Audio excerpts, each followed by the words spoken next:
January 26, 1943. Deep inside the rocky deserts of Tunisia, one of Britain's most dangerous soldiers slowly opened his eyes. A German rifle was pointed directly at his face. After nearly 2 years of launching daring raids behind enemy lines, his incredible run had finally come to an end. His name was David Stirling.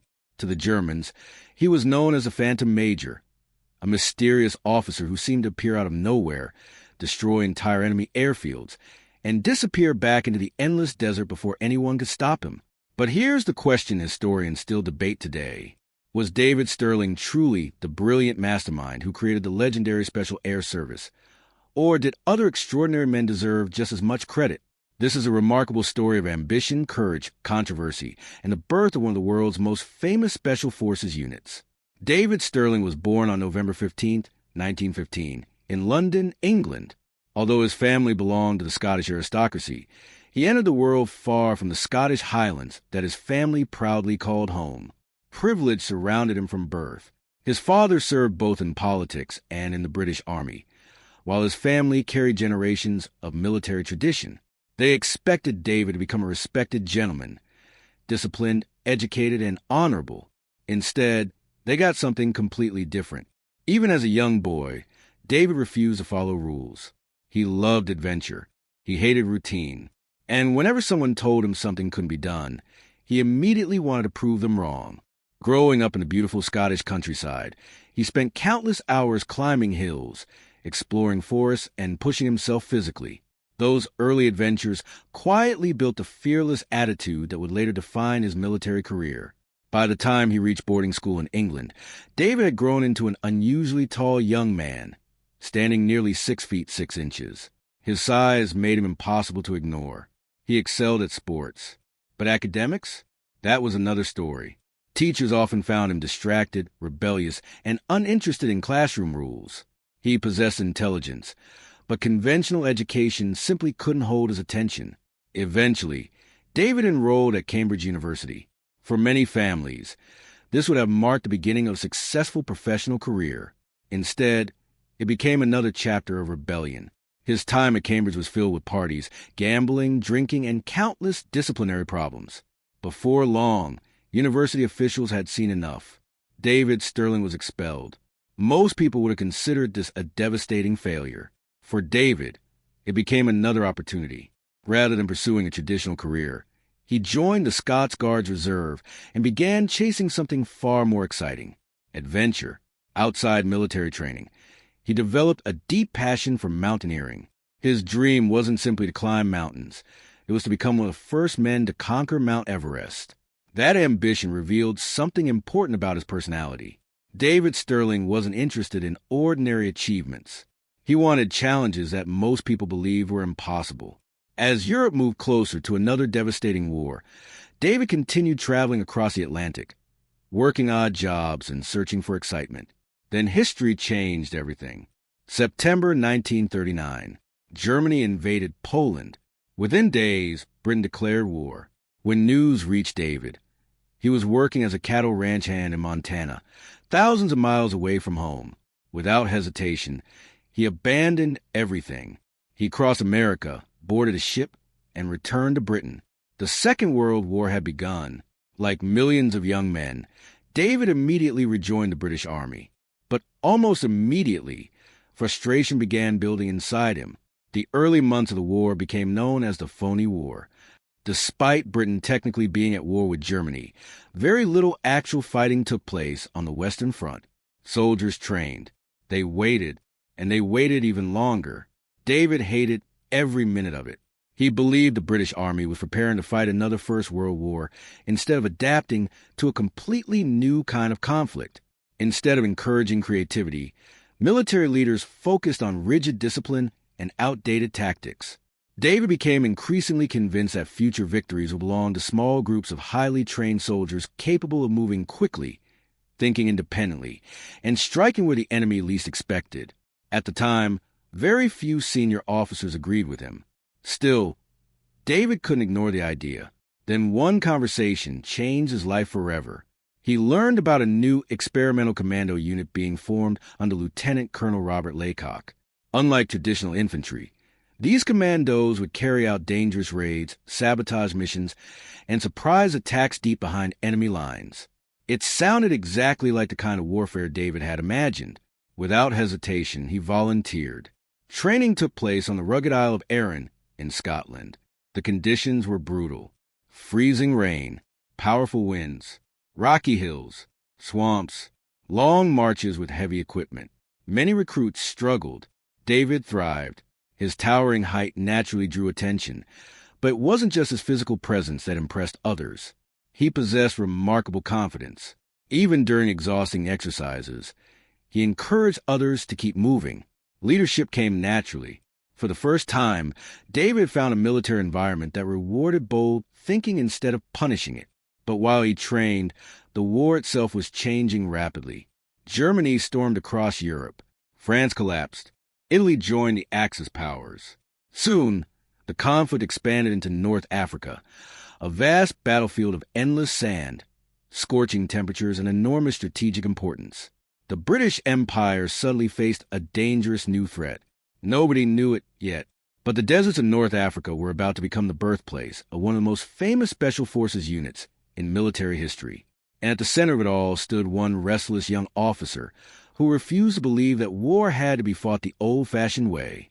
David Stirling was about to challenge everything the British Army thought it knew about combat. By early 1941, David Stirling and the newly formed commando force arrived in the Middle East expecting to launch daring raids against Axis targets. But the battlefield they had trained for no longer existed. Everything had changed.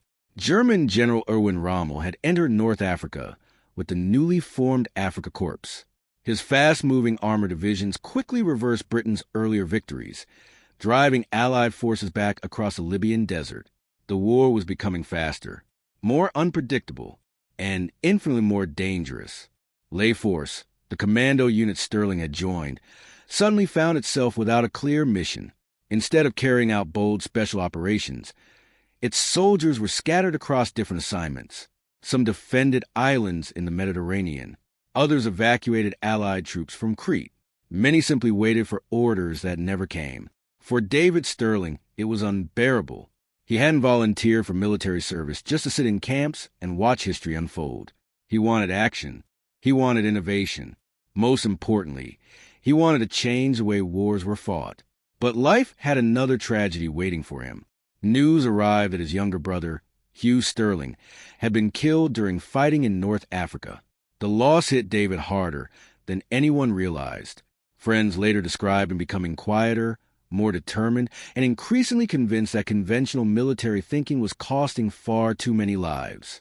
If soldiers continued fighting the old way, thousands more families would receive the same heartbreaking news.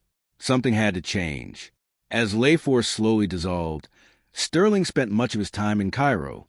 Officially, he was waiting for new assignments. Unofficially, he was constantly thinking. He studied military maps. He examined enemy supply routes.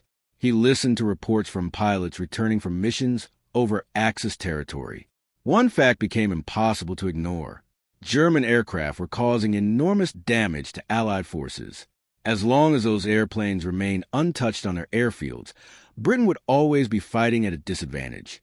Instead of attacking enemy armies head-on, why not destroy their aircraft before they ever took off? The idea sounded almost impossible.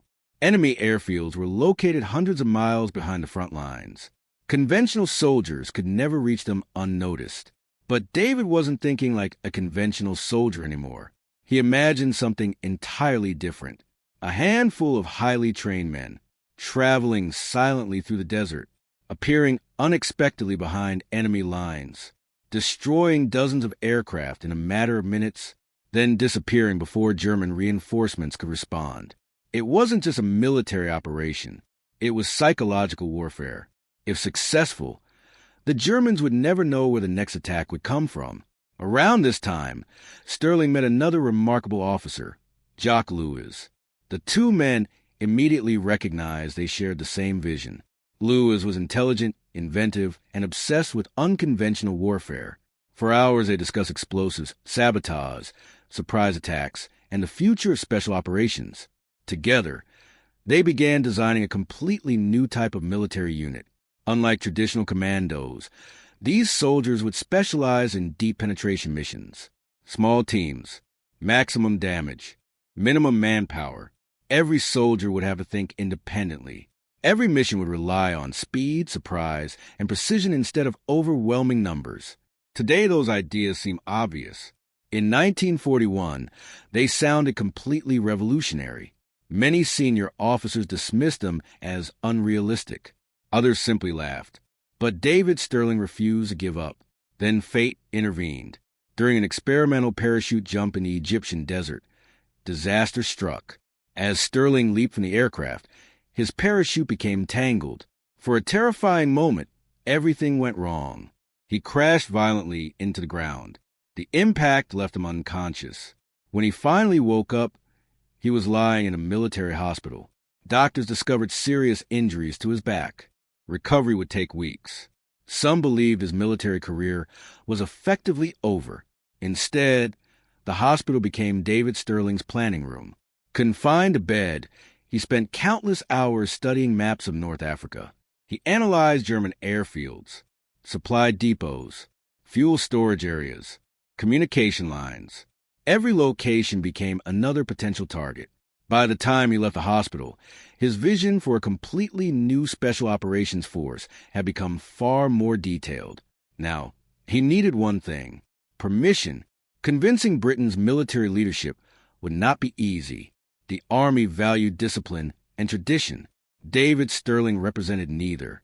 He was young, often unconventional, known for ignoring rules whenever he believed a better solution existed. Yet he possessed one remarkable talent. He could persuade people.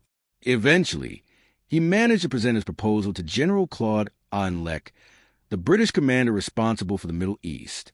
Instead of asking for thousands of soldiers, Stirling requested only a handful, a small experimental force. If they failed, Britain would lose very little. If they succeeded, they could completely change the course of the Desert War. General Auchinleck listened carefully. Then, to the surprise of many officers, he approved the plan. The unit received an intentionally misleading name, the Special Air Service. The title suggested a large airborne formation existed, even though only a few dozen volunteers had actually been recruited. It was deception before the first mission had even begun. Soon, volunteers from across the British Army began arriving. Among them was an extraordinary Northern Irish soldier named Paddy Mayne. Fearless, powerful, aggressive in combat, he would eventually become one of the greatest battlefield commanders the SAS had ever known. Together, David Stirling, Jock Lewis, Paddy Mayne, and a handful of determined volunteers began building something the world had never seen before. Training was unlike anything in the regular army. Every recruit learned demolitions, navigation, camouflage, desert survival, long-range patrols, independent decision-making. There would be no room for hesitation, no room for excuses. Each man had to be capable of operating alone, hundreds of miles behind enemy lines. From the very beginning, one simple motto captured the spirit of the new unit: who dares wins. Those 3 words would eventually become one of the most famous military mottos in history. But before anyone outside their training had prepared the men for this moment, every volunteer understood the risks. They were about to parachute hundreds of miles behind enemy lines, destroy German aircraft on ground, and escape through one of the harshest environments on Earth. If they succeeded, they would prove that a small force could accomplish what entire armies could not. If they failed, the SAS would almost certainly be disbanded. The operation was given the code name Operation Squatter. On the night of November 16th, 5 aircraft lifted into the darkness carrying 55 SAS soldiers. Inside the planes, there was almost complete silence. Each man checked his weapons one last time. Explosives were secured. Parachutes were tightened. No one knew if they would ever see home again. Then disaster struck before they even reached the target. A violent desert storm rolled across the drop zone. Powerful winds threw the aircraft around the sky. Several pilots warned that the mission should be canceled. But David Stirling made a difficult decision. They would continue. One by one, the men jumped into the darkness. Almost immediately, everything fell apart. The powerful wind scattered the parachutists across miles of open desert. Some landed far from the planned rendezvous point. Others suffered serious injuries during landing. Several parachutes failed to open correctly. Equipment disappeared into the storm. Radio communication broke down. Navigation became nearly impossible. Instead of arriving as a coordinated strike force, the SAS found itself divided into small groups struggling simply to survive. For many of the men, the mission became a desperate fight against the desert itself. Hours turned into days. Some soldiers wandered without water. Others were captured by Axis patrols. Several never returned. By the time the survivors finally reached British lines, more than half of the force had been lost. The first mission had ended in disaster. Many senior officers immediately reached the same conclusion. The Special Air Service had failed. The experiment was over. The unit should be dissolved before more lives were wasted. For David Stirling, the criticism was devastating. But instead of blaming his men, he blamed the plan. The problem wasn't the soldiers. The problem was parachuting directly into dangerous weather conditions. If the method had failed, then the method had to change. Rather than abandoning the idea, Stirling completely redesigned the way the SAS would fight. Instead of parachuting behind enemy lines, the men would travel across the desert using specially modified vehicles supplied by another elite organization known as the Long Range Desert Group. These experienced desert experts understood every hidden route across North Africa. Together, the two units formed a deadly partnership. The Long Range Desert Group would transport the SAS deep into enemy territory. The SAS would carry out lightning-fast attacks before disappearing back into the desert. It was a brilliant combination. The endless Sahara, once considered an obstacle, suddenly became their greatest weapon. German commanders believed no military force could travel such enormous distances across the barren landscape. The SAS intended to prove them wrong. Training intensified. Every raid had to be completed within minutes. Every explosive charge had to be perfectly placed. Every second mattered.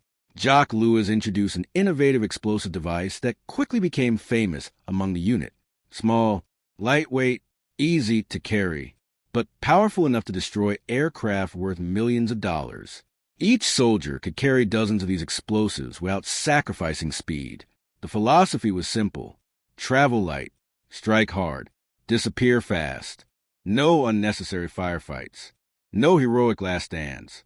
The mission always came first. Then came another opportunity. Only weeks after the failure of Operation Squatter, the SAS prepared for another raid. This time, they approached enemy airfields from the desert instead of the sky. Under complete darkness, small groups silently crept toward rows of German and Italian aircraft. There were no loud speeches, no dramatic battle cries, only quiet determination. One by one, the explosives were attached beneath parked aircraft. Every movement had been carefully rehearsed. Every soldier knew exactly where to go. Minutes later, the night exploded. Massive fireballs erupted across the airfield. Aircraft burst into flames. Fuel dumps ignited. Axis soldiers scrambled in confusion, unable to understand what had happened. Before organized resistance could begin, the SAS had already vanished. When daylight arrived, dozens of valuable enemy aircraft had been reduced to twisted metal. The damage shocked German commanders. How had such a small force caused so much destruction? Who were these mysterious soldiers appearing without warning? No one had an answer. The success transformed everything. Only days earlier, military leaders had questioned whether the SAS should even exist. Now they wanted more missions, more raids, more results. David Stirling's experiment was finally beginning to work.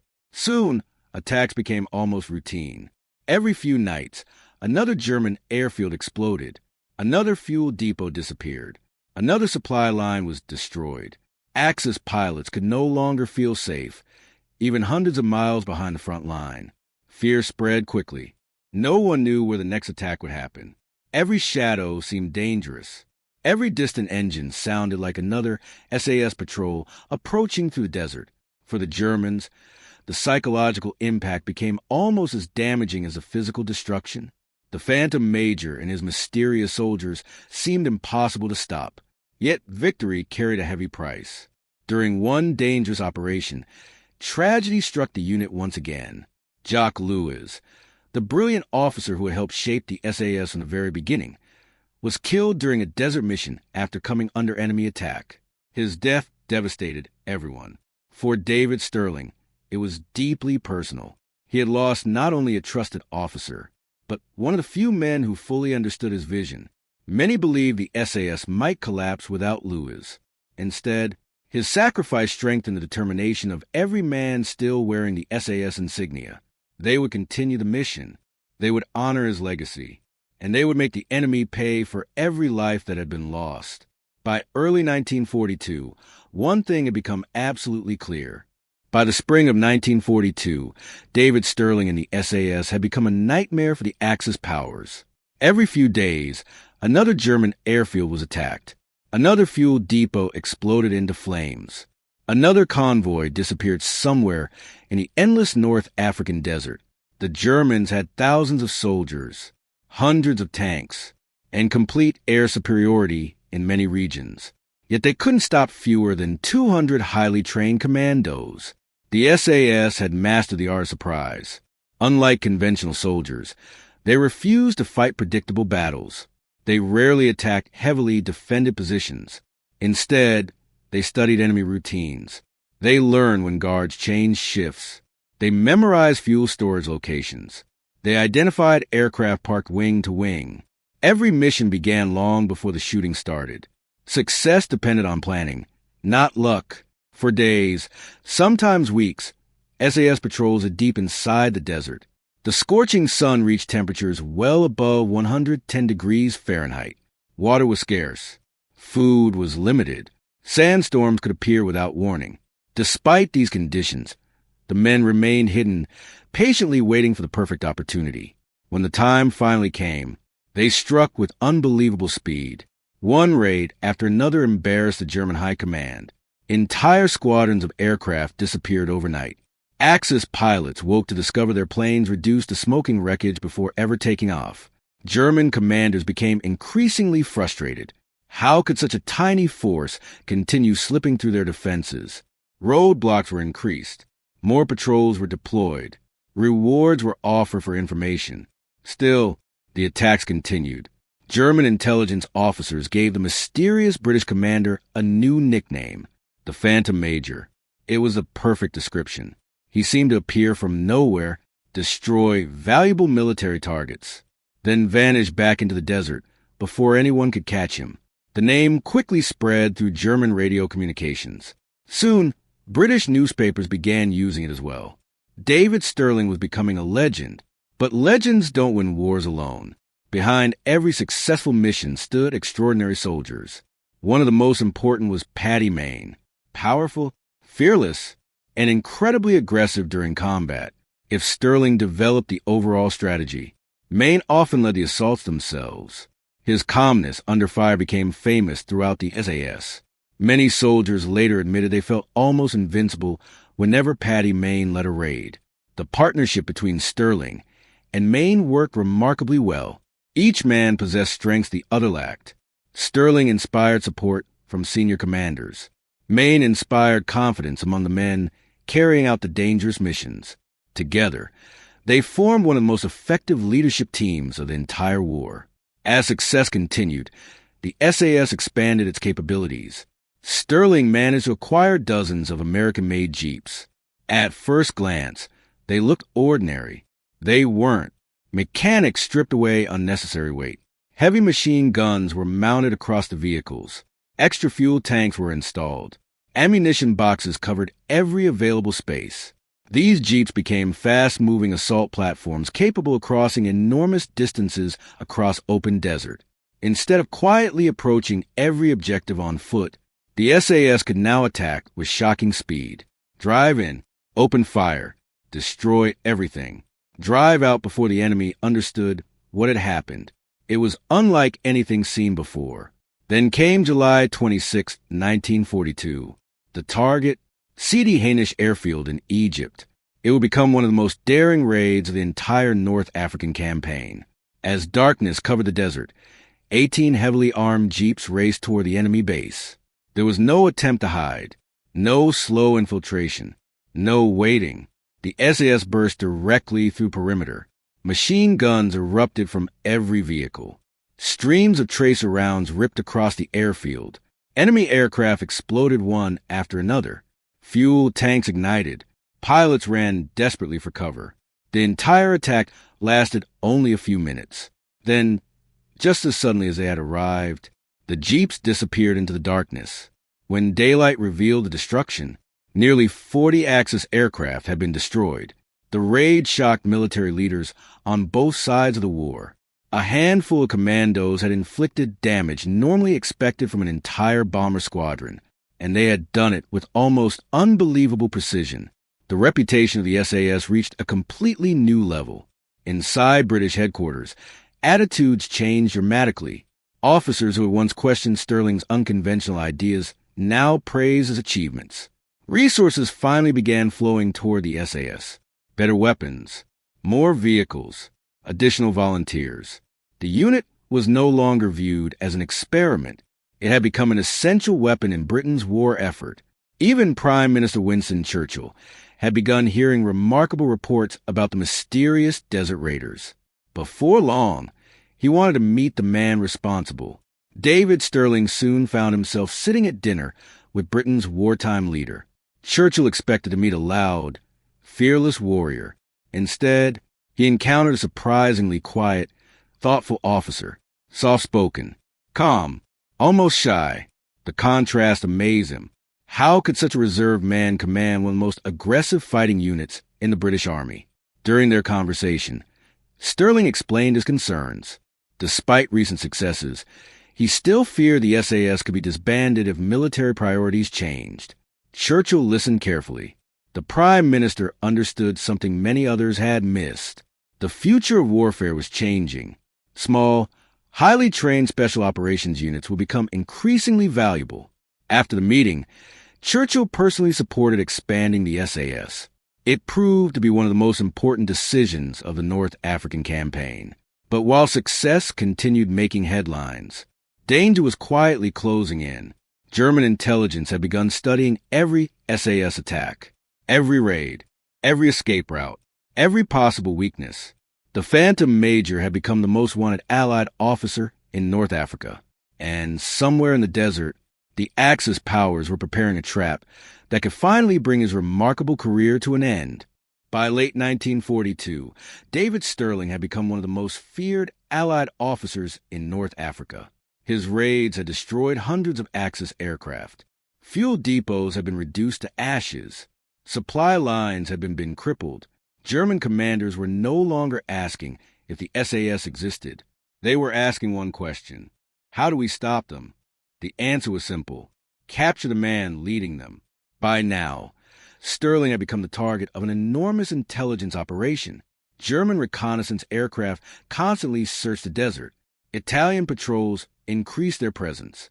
Radio operators monitored Allied communications around the clock. Every movement was analyzed. Every report was investigated. The Phantom Major had become one of the Axis' highest priority targets. But despite the growing danger, Stirling refused to slow down. If anything, he became even bolder. The success of previous operations convinced him that speed and surprise could overcome almost any obstacle. For months, he had been right. But no streak of success lasts forever. In September 1942, the SAS launched one of its most ambitious operations. The target was Benghazi, one of the most important Axis supply ports in North Africa. Unlike previous raids involving small teams, this operation included hundreds of men and dozens of vehicles. It was far more complex than anything the SAS had attempted before. Unfortunately, complexity became its greatest weakness. The convoy experienced delays. Communication problems appeared almost immediately. The carefully planned element of surprise slowly disappeared. Then the Axis forces struck first. Heavy gunfire erupted from multiple directions. Vehicles exploded. Columns of smoke filled the desert sky. The carefully organized assault quickly turned into chaos. Many SAS vehicles were destroyed before reaching their objectives. Numerous commandos were killed, wounded, or captured. For one of the first times since the unit's creation, the SAS suffered a devastating defeat. Critics quickly blamed David Stirling. Some believed he had become overconfident. Others argued that the operation had simply grown too large for a unit built around speed and surprise. Even today, military historians continue debating exactly what went wrong. Despite the setback, Stirling refused to abandon the fight. Within weeks, he was once again planning operations deep inside enemy territory. But by now, the Germans had learned valuable lessons. They understood his methods. They anticipated his movements. The hunter was slowly becoming the hunted. Then came the night of January 26, 1943.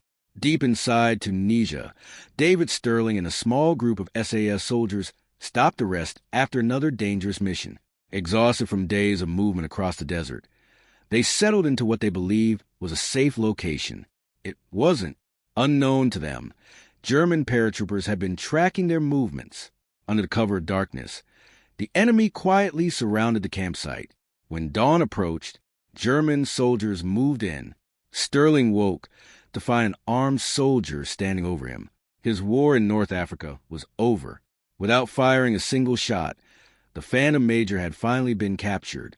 The news spread rapidly. For the Germans, it was a major victory. For Britain, it was a devastating loss. Many wonder whether the SAS could survive without the man who had fought so hard to create it. The Germans immediately transferred Stirling through several prison camps across Italy before eventually moving him into Germany. But imprisonment didn't change his personality. Escape became his next mission. Again and again, he attempted to break free. Some escapes lasted only hours. Others lasted days before he was recaptured. Each failed attempt convinced the Germans that Stirling was far too dangerous to be held in ordinary prison camps. Eventually, he was transferred to Colditz Castle, Germany's most heavily guarded prisoner of war fortress. It housed only the most determined escape artists. Even there, Stirling never stopped searching for a way out. Back in North Africa, however, the war continued. With Stirling in prison, leadership of the SAS increasingly fell to Paddy Mayne. Unlike Stirling, Mayne wasn't interested in politics or publicity. He focused entirely on combat. Mission after mission, he led the SAS through Sicily, Italy, France, and eventually into Germany itself. Under his leadership, the unit continued growing stronger. Ironically, the organization many believed would collapse without David Stirling became even more effective. This reality would later fuel one of history's greatest military debates. Who truly deserved credit for the SAS? Was it David Stirling, the visionary who convinced Britain's military leadership to create the unit? Or Paddy Mayne, the fearless battlefield commander who transformed those ideas into victory? Historians still argue about the answer today. The truth is probably somewhere in between. David Stirling possessed extraordinary vision. He challenged outdated military thinking when few others dared. He understood that modern warfare required speed, surprise, and independent decision-making. Without his determination, the SAS might never have existed. At the same time, Paddy Mayne proved equally essential. His leadership in combat inspired complete confidence among his men. Many veterans later admitted that Mayne possessed natural battlefield instincts few commanders could match. One built the organization, the other perfected it. Together, they created one of history's greatest special operations forces. As the Second World War entered its final stages, David Stirling remained behind prison walls. But his greatest creation continued fighting across Europe. The Phantom Major had been captured, yet his legacy had only just begun. For more than 2 years, David Stirling remained a prisoner of war inside Germany. Even behind barbed wire, his determination never faded. He constantly studied the guards. He searched for weaknesses in the prison security. And whenever an opportunity appeared, he tried to escape. Some attempts lasted only a few hours. Others carried him miles from the prison before German patrols caught him once again. Eventually, the Germans concluded that ordinary prison camps could no longer hold such a persistent prisoner. He was transferred to the infamous Colditz Castle, a maximum security fortress reserved for the Allied officers considered most likely to escape. Even there, Stirling never gave up hope. He believed that a soldier's duty continued until freedom was regained. Meanwhile, the war was entering its final and most decisive phase. Across Europe, the Special Air Service continued expanding its reputation. Under the leadership of Patty Main and other experienced commanders, SAS teams parachuted into occupied France before the D-Day landings.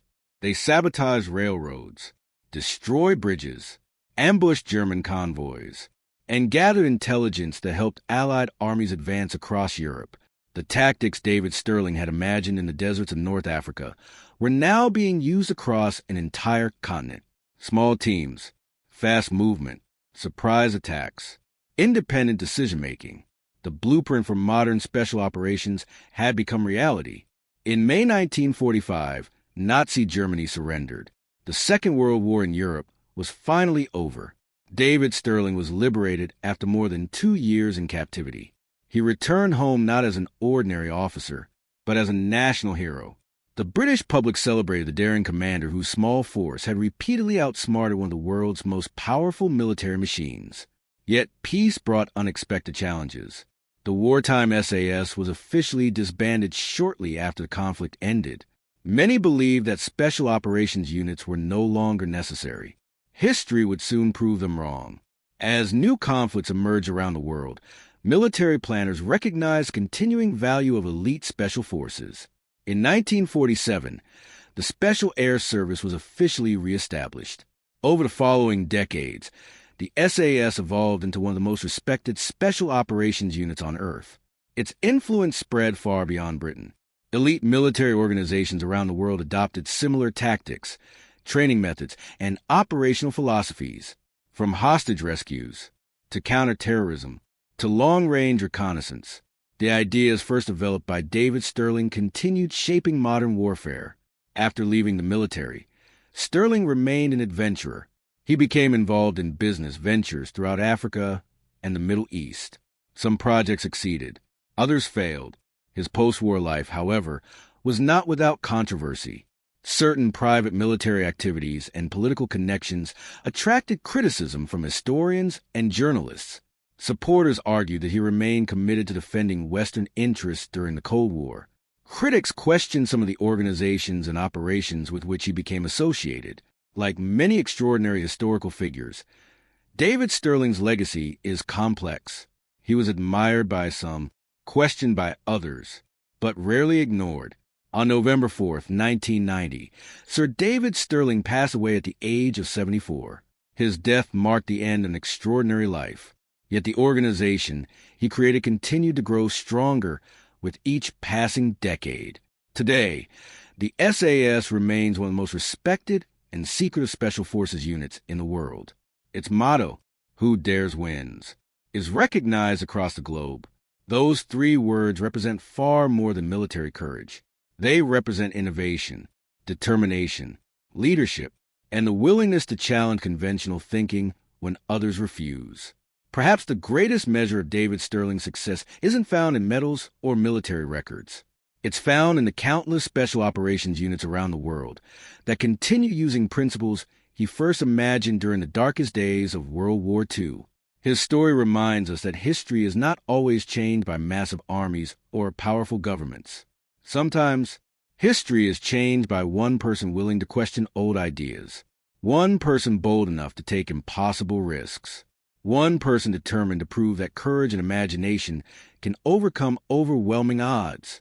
Whether remembered as a visionary, a rebel, or simply the phantom major, David Stirling forever changed the face of modern warfare. And nearly a century later, his legacy continues wherever elite soldiers quietly prepare for missions that few people will ever know existed. Because, in the world of special operations, the greatest victories are often the ones history almost never sees.